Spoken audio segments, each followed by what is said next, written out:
Hello my friends! Today we're tackling a big issue. Centrism. To me there has been a lot of false ideas about what a centrist is floating around social media and the vlogosphere lately, and I thought I would try my best to clear things up a bit. So off we go!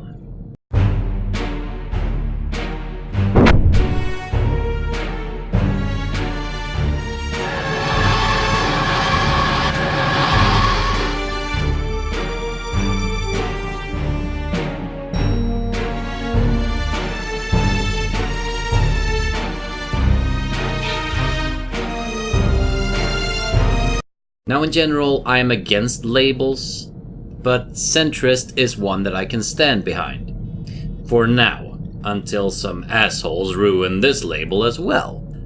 Now first I will try to explain my take on what a centrist is and what it entails. Then I will go into some questions that Res Please made a tag about. Now I wasn't tagged in her video, but the floofy Norwegian tagged me. So some subjects are more important to me or I have more knowledge in. These questions will be more detailed than the rest. Right, centrism, a standpoint in the middle. In general, what a centrist does is look at all sides of an argument, weighs in pros and cons of said arguments, and looks at the facts. If neither side has a valid argument, then a centrist does not give credence to any side. If each side has some valid points, then a centrist would adapt a standpoint with the valid arguments on all sides if possible. See, for one to agree with one argument does not mean that you have to agree with everything that is being presented other than just that argument. Say for instance, if we take the alt-right. Cringy as they may be at times, the anti-white rhetoric is getting way out of hand. This is an argument I can stand behind. Creating a white ethno-state is not. See how this works? And thinking that the anti-white pushing is too much does not mean that I want a fucking fascist government, nor that I want to gas the Jews, not even a little. The golden mean between Nazi and not Nazi is what? Kinda Nazi? Nazi on the weekend? The golden mean between gassing the Jews and not gassing the Jews is giving the Jews a little bit of gas, I guess. See, both sides here, the left and the alt-right, get so upset when you don't pick their side to stand with. Well, guess what, assholes? I pick my ideas and arguments on my own. I don't bow to anyone simply because I agree with one little subject that you have in your little bag of ideological tricks. I don't work that way. So what happens? You get called a fence-sitter, a chicken, someone who is so stupid that they can't pick a side. When I, on the other hand, would rather look at each subject case by case and not follow some dogmatic viewpoint blindly.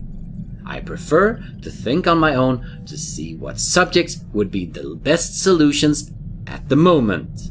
And hey, I don't mind the name calling. I have been called everything but an SJW at this point, but I'm expecting that won't come up soon enough though.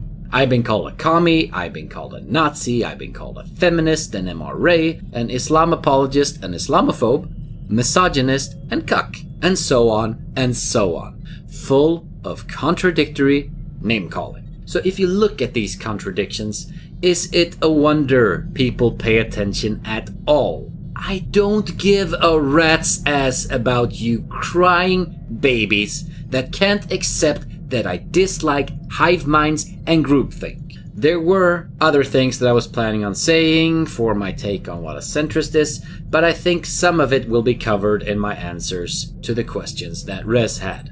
Now I will try and not go into very much detail on why I think the way I think on the questions at hand. I might make a video on that later on, however. The video will probably be long enough as it is. Right, the first question was about healthcare. Yes, as I am a Swede, I'm used to universal healthcare. It is in the best interest of a nation to keep its citizens healthy and alive. It should be, however, ingrained in the populace that it should not be overused for minor things. If someone is found abusing the healthcare system over and over again, they should pay for every single hospital bill out of their own pockets. And I understand the need for private healthcare as well, alongside with a universal one. While the treatments should be the same, I understand why some people would want to pay for private healthcare to get treated faster. Sometimes they own companies and the company more or less stands still without them. That means that no one that works for that person will get paid because they couldn't do any work. And it also clears up space for other people that don't want to pay for private healthcare. Next question. Free speech. It's a fundamental right. Free speech is the only way for the populace to make their voices heard. And no matter their rhetoric, they should be allowed to speak and thoroughly laughed at if they say something stupid. If there is such a thing as hate speech, it should be limited to speech that actively urges for violence. And remember, disagreement is not violence. All other hate speech is just bullshit. And they devalue the real call to harm speeches. We should be allowed to say anything we want. This is how change is made and discussions can be had. A world where one is afraid to speak is a world that is moving closer and closer to a fascist or totalitarian government. Next up is environmental issues. Now, this one is probably one of the issues closest to my heart and always has been. For those of you who have been with me for a while know that I've started a fundraiser for a Rainforest Conservation Act. This, done with every single donation given to me via Streamlabs, will be going towards the goal until it's finished. And then we'll see what happens after that. Check out my video on Shitlord Forest for more information about that. Right, back to the topic at hand, the environment. The biggest discussion topic at the moment is without a doubt global warming. Basically, I have two things to say about global warming. Number one, you can't pick and choose if you trust science or not. Either you do or you don't. There is no middle ground on this one. Because if you think the science community can be bought over global warming, then you think it's possible that they have been bought for every single topic other than that as well. Then we might as well scrap all things science right now. Is there incentive to study different topics? Sure. Will there be shady things going on at time, like buying up intellectual property to keep things from ruining your business? Sure, we're humans.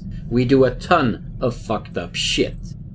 But all in all, with that many environmental scientists backing the idea of global warming, for me it is impossible not to think it's real, especially with the evidence provided. And two, even if you don't think climate change and global warming is real, look at it this way. Do you honestly believe that all the waste, the smoke, and the dangerous chemicals being pushed in the air is a good thing for us? Isn't working towards a cleaner byproduct of our production a good thing? I think we all want to leave an inhabitable Earth for our children, and a cleaner energy source is one such step we can take. So seriously, don't go against clean energy. It is something we really, really need. However, I do agree that shutting down nuclear plants when there isn't a suitable infrastructure of clean energy available is very, very stupid. That would mean that we would use even more coal and gas to fill up the gap. Nuclear energy is not a good source of energy, but until everything else is set up, it needs to stay. Closely monitored, of course. Next question. Abortion rights. I am pro-choice to an extent. Look, an embryo is not a human yet. And early term abortion is something I'm completely fine with. Hold on. There's some things I will address soon in regards to this, so keep your panties on. Or not. That could be interesting. As for late term abortions, when the embryo actually is a fetus with sensory perceptions and so on, then I have a problem with it.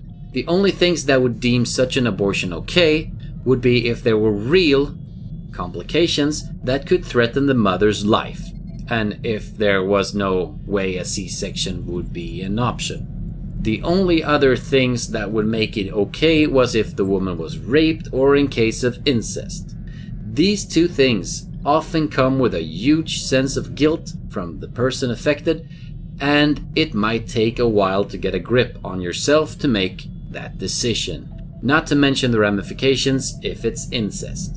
So those are my main standpoints regarding abortion. But as I said earlier, there are a few more things I will say about early abortions. They should sure as hell not be used as birth control. I say if you have more than 2 abortions a year, you should have to pay for every single one of the abortions after that, in full, out of your own pocket. Next question is a big one, especially for me living in Sweden. That's immigration. Now, this will not take long to explain. I'm all for people moving to different countries, especially people running from war. However, when Europe, which is what I'm talking about right now, is struggling to find homes, work, and so forth, and the hospitals are overcrowding, when you have met your maximum strain for the social care, then we have to stop. Until these issues are resolved, we can't take in anymore. The strain is partly due to economic migrants and not migrants fleeing from war and oppression. War refugees come first and always should. Then of course there needs to be proper vetting of any and all that travel into Europe. Everyone needs to be thoroughly screened so we know who we're letting in.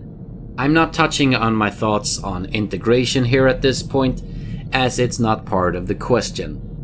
And this here damn video is stretching on long enough as it is. Next up, the social safety net.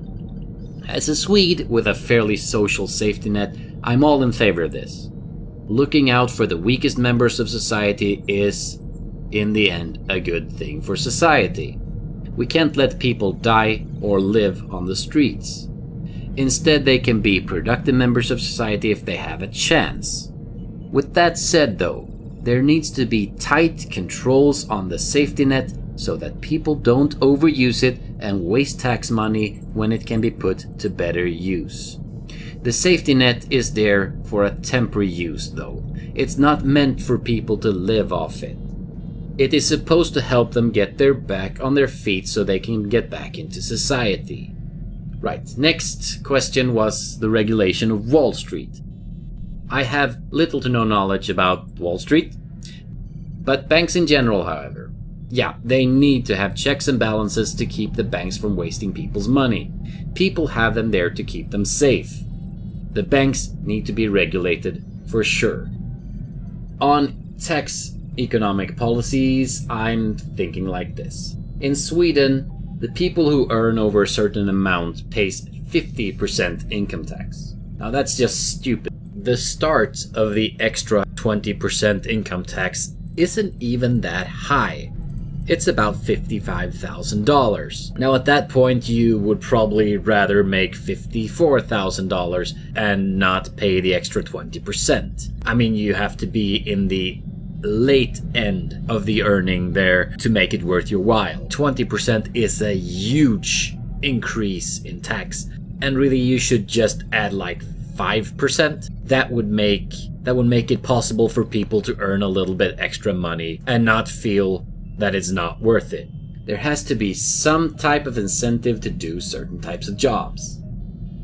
And as for heavily taxing the already rich, that won't work.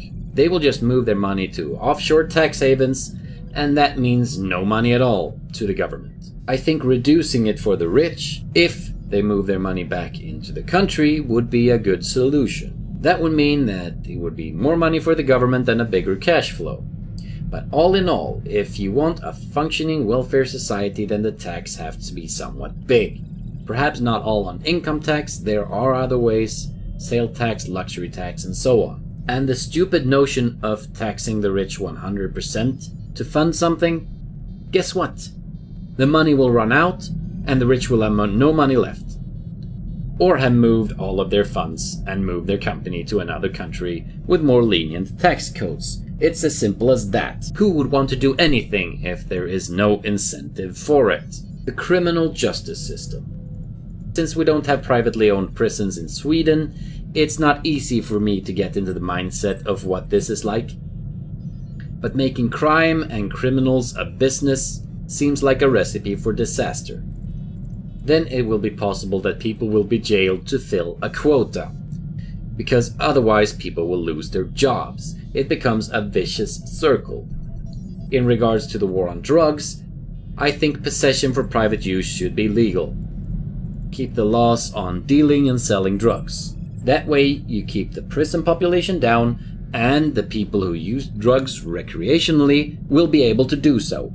However, if using said drugs will make you commit violent crimes or steal things to keep your addiction going, then you deserve to go to jail. It's also a thing when regarding work.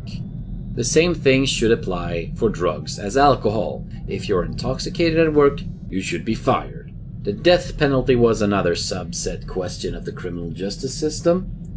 I'm not in favor of this one. It does no good to anyone killing a person. Eye for an eye, it only makes people doing the execution killers as well. I can understand the feeling when, say for instance, that someone has molested several kids or committed mass murder. I still don't think it's right, and I think it's far too lenient on these evil bastards. No, I say let them rot in jail. That is a more fitting punishment in my book. On guns. Sweden has very, very strict gun laws. You are basically only allowed to own guns if you use them for sport or hunting. So very few people have them. Still, we see over and over again attacks with guns in our streets. No, let people have their guns so they can protect themselves. However, there needs to be strict control on who gets to own a gun and follow-up checks every year. People with mental issues should not be allowed to carry a gun. If you have been deemed mentally unfit, but later declared sane, you can apply for gun ownership. Again, automatic weapons is not something that should be in the hands of the people. That is a necessary power to have. And all add-ons and fixes you can make on a gun that makes it automatic should be illegal. And if during inspection your gun is found to be tampered with, you should lose your right to own guns. I hope that makes everything clear on my gun stand. Black Lives Matter. Oh boy, where to start? First, it was somewhat of a valid movement. There was and is a lot of violence against black people in America. We can talk about the reasons for that some other time. Protest your hearts and lungs out. That is perfectly fine. Riot, burn shit, call for the death of the police, loot your neighbors, not fine. Pigs in a blanket, fry like bacon. Pigs in a blanket, fry like bacon. Pigs in a blanket, fry like bacon.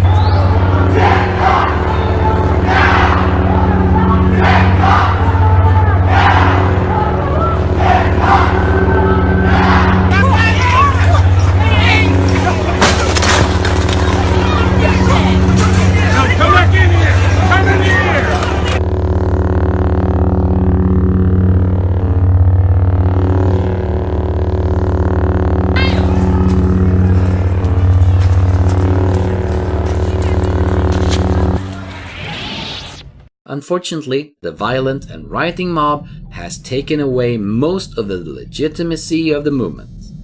And then, of course, we have the intersectional BLM supporters, those that stop pride marches, because they feel that they are more oppressed and should always be in every movement or march, and even deplatform gay and trans people over the notion that they are owed something. This is not okay either. In fact, it makes more and more people turn against the movement. So no, I'm not a favor of BLM. Too many crazies stirring the pot. Some even call for segregation and open war against white people. Get the fuck out of here with that shit. This will not lead to anything good whatsoever. Right. Do I subscribe to the Horseshoe Theory? Yes. I am seeing on several sides this, in fact, to be true.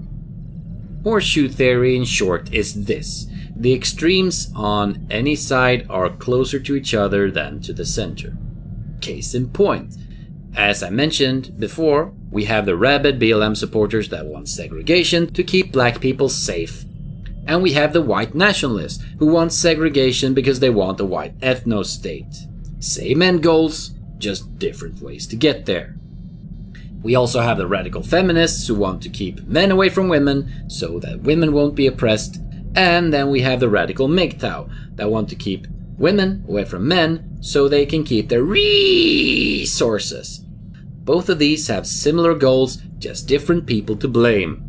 Rad Fems blame patriarchy and men. Rad MGTOWs blame gynocentric society and women. See where I'm going with this? Want another example? Antifa are communist by nature, and they want to overthrow the government and the rich people controlling it. And who is controlling it according to them? The rich Jews. Nazis want to overthrow the government and remove the Jews. See, this time they even agree on who to blame. I could go on, but I think I made my point. Now the next question is the status quo. Sometimes the status quo is good, sometimes it's not. I'm all in favor of progress.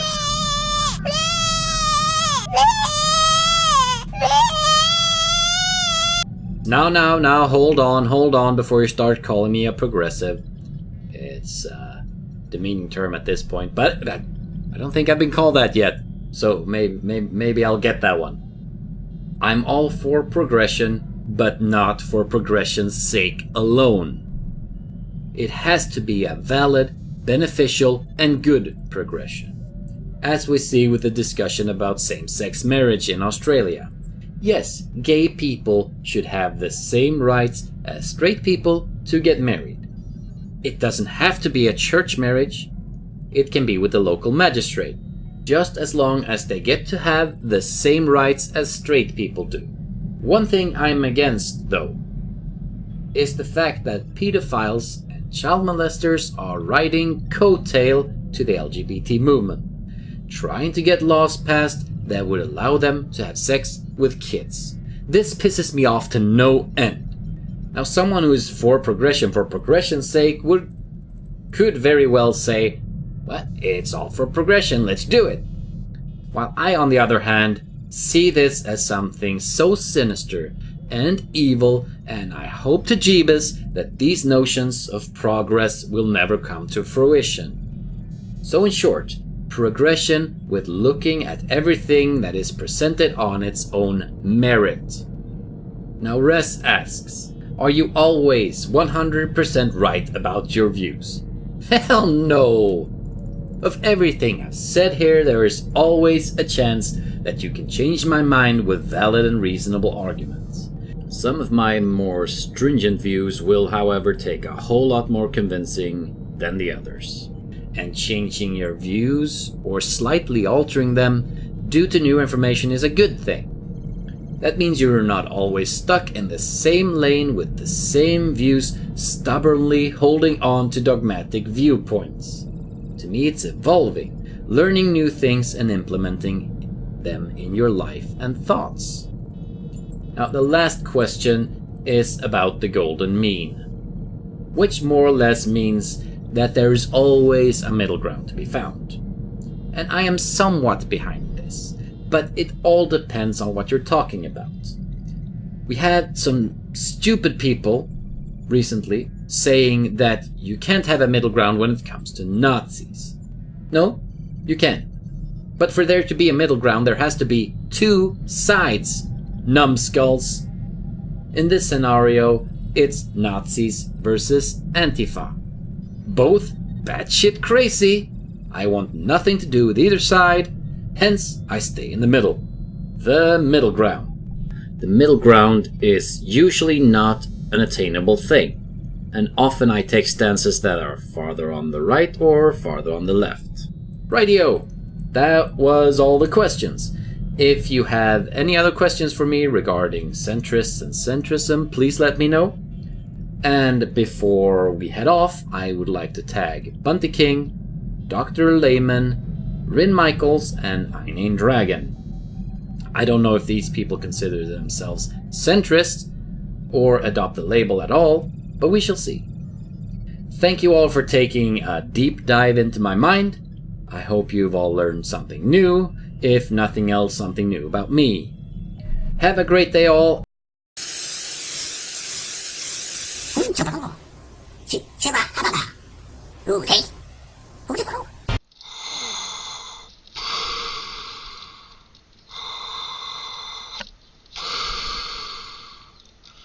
May the facts be with you, always.